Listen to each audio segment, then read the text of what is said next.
it's me, your friendly neighborhood fae cryptid thing, I guess, whatever. So, getting right into this, I really liked doing the kind of ad-lib talking over and explaining my Doodle pages last time I did it with Ed, so I'm doing it again here with Oscar. So you may notice that I went kind of right into lining this. That is because I did all of the sketching for this over a prolonged period of time between classes away from my tripod, so I couldn't set up my camera properly. So we just have footage starting with the line art on this one. My bad, sorry. Oh well. So this is Oscar. Oscar is a character that I made basically to be one of Ed's roommates. I specifically made him though because I saw these videos that I found inspirational, which is Angry Home Cafe. I'll put a link in the description. Basically what the deal with Angry Home Cafe is it's videos of someone making like really cute lattes and foods and breads and stuff, you know, home cafe. Except they keep like high-key destroying everything they make and just like kind of ruining stuff for no real good reason. Well, it's really funny to watch. And basically the idea behind Oscar was I wanted to make a character who would make that kind of video content. So that's how we ended up with Oscar here. Oscar is a Cambion, much like Ed. If you watch that video, you already know what the deal with Cambions is, but to reiterate that, basically what the deal with Cambions is Cambions are a type of demon in my universe, and the deal with them is that Cambions can be born a Cambion, or they can be something like a human that became a Cambion through basically getting infected with the Cambion curse or disease or whatever. Oscar is a turned Cambion, which means that he was once a human being and eventually became a Cambion. And that is also part of why he looks so strange, because when a Cambion becomes a Cambion, they take on traits of what the people around them believe that a demon would look like. So Cambions' appearances are very wild and diverse, thanks to the fact that they're extremely personalized to the environment where the Cambion lives or grew up or happened to be when they turned. In Oscar's case, it is something that caused him to become almost technological and glitchy. That is why you might see about now that I am making his skin look like static. And I'm kind of experimenting with that a bit, and it takes me a while to figure out a way to do it that I like. But the intention is that his skin, and especially his face, looks like TV static. Specifically, I wanted his face to really stand out, even compared to his skin, because the idea is that his face is obscured by the static, so that you can only ever see one facial feature at a time, be that his mouth or a single eye. So what I ended up doing is kind of having this light blue, almost cyan skin tone that has a lighter static texture that gets darker and heavier in his face. Other than that, the other demonic traits that he kind of has is he has the very obvious plug tail, which I find wonderful and charming. But yeah, he has a tail that looks like a plug, so he could plug it into walls and stuff and receive electricity through walls into his body, which is something. And his horns are kind of supposed to be this short, stout shape that is reminiscent of a plug, but not a one-to-one kind of look. He doesn't have plug horns, but he does have horns that kind of look like something like that. They're round and cut off on the ends, and they look not very natural. And that was intentional.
Going on to the rest of him, he has a very cute home cafe style. I was a little bit inspired by like Mori Kai fashion, but really it's kind of just cute and doll-like. I didn't really go for a specific style with him.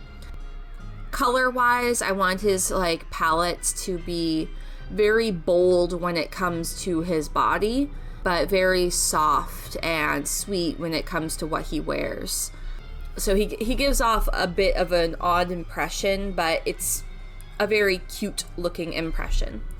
I specifically really love his socks. Because you see, I, at the time, had been seeing a lot of advertisements for these stockings that have cat paws on the bottoms of them. And I really want a pair, but I am poor and don't want to buy them, so I am living vicariously through my character designs by giving him the paw pad socks. So yeah.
When it comes to Oscar's actual backstory, basically I believe the idea is that he grew up in a community of older people. He might even, maybe he even grew up with his grandparents or something like that as a human. And they don't like technology. They kind of believe technology is in a way demonic. It's not a good thing. Technology bad. All that shit. And so when Oscar turned into a champion, especially because he liked technology and wanted to become an IT guy, he started to look technological because of the influence of his grandparents. So that's why he looks the way he does. It also informs his powers, which basically come down to a lot of control over technology and data and electricity, which actually makes him a really good IT guy. Who would have guessed it? So basically when he moved to the traveler's market, he became an IT person and also has been doing YouTube videos on the side, because that was the whole inspiration for his character, was a bunch of YouTube videos that I wanted to make a character that would make those.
So basically, that's Oscar. And I don't know how to end videos, so I'm just gonna roll out now. Okay, bye-bye.